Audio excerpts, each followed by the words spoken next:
বনমালী মহিলা সাংস্কৃতিক গোষ্ঠীৰ সৌজন্যত চতুৰ্থবাৰৰ বাবে মহিলাসকলৰ দ্বাৰা প্ৰদৰ্শিত হয় কৈকেয়ী নন্দনৰ লংকালাভ বেদৱতী আখ্যান ভাওনাভাগী। সহস্ৰাধিক ৰাজ্যে উপভোগ কৰিলে ভাওনাভাগী। অসমীয়া সমাজ আৰু ভাষা সংস্কৃতিৰ ধ্বজাবাহক মহাপুৰুষ শ্ৰীমন্ত শংকৰদেৱৰ অনুপম সৃষ্টি ভাওনা পুৰণি কলা কৌশলী কৈকেয়ী নন্দনৰ লংকালাভ বেদৱতী আখ্যান ভাওনাখনি গড়মূৰ হাইস্কুলত মঞ্চস্থ কৰা হয়। ভাওনাখনি পৰিচালনা কৰে দীপঙ্কৰ দত্তই। বহুকেইগৰাকী মহিলাই অভিনয় কৰা কৈকেয়ী নন্দনৰ লংকালাভ বেদৱতী আখ্যান নাটখনি অজস্ৰ দৰ্শকে উপভোগ কৰা দেখা যায়।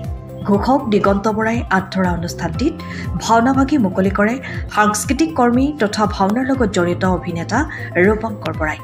বিশিষ্ট অতিথি হিচাপে উপস্থিত থাকে ধৰ্মীয় প্ৰাণ ব্যক্তি শান্তুমণি পাঠক, ভাওনাখনিৰ পৰিচালক দীপঙ্কৰ দত্ত।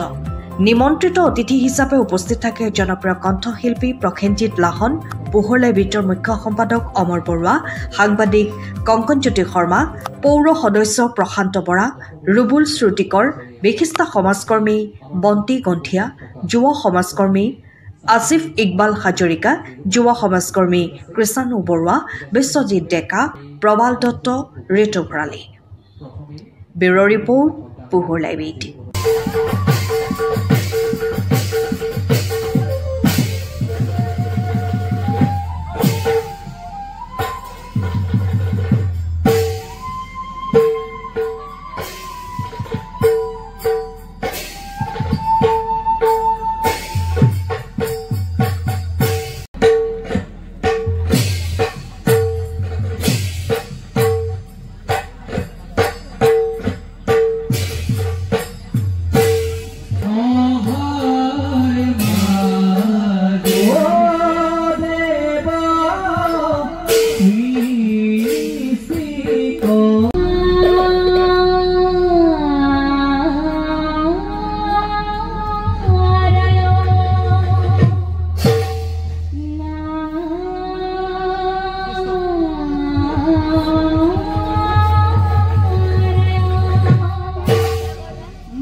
অসবৰ্ণ শ্বেতা কৃষ্ণ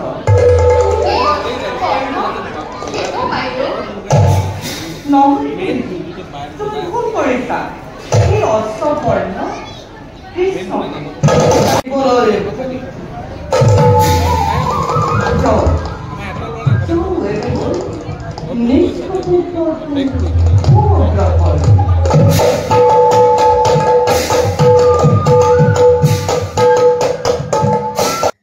বিশ বছৰীয়া যোৰহাটবাসীৰ একমাত্ৰ ভৰসা প্ৰতিষ্ঠান ৰিয়া টি ষ্টল হয় যোৰহাট পুৰণি বালিবাটস্থিত বিজি পথত আপোনালোকৰ আপোন আৰু ভৰসাৰ চাহ মিঠাই বিভিন্ন সুস্বাদু সমৃদ্ধ বিপণী Riya tea stall Riya tea ষ্টলৰ দ্বিতীয়খন সংযোজন ৰিয়া টি ষ্টল ৰাইজৰ বাবে মুকলি ইয়াত নানান ধৰণৰ বিস্কুট ব্ৰেড সুস্বাদু পেষ্ট্ৰি কেক চাহ কফিৰ লগতে বাৰ্থডে কেক উপলব্ধ লগতে অৰ্ডাৰ মতে যোগান ধৰা হ'ব তেনেহলে পলম নকৰি আহক আপোনালোকৰ প্ৰিয় বিপণী ৰিয়া টি ষ্টললৈ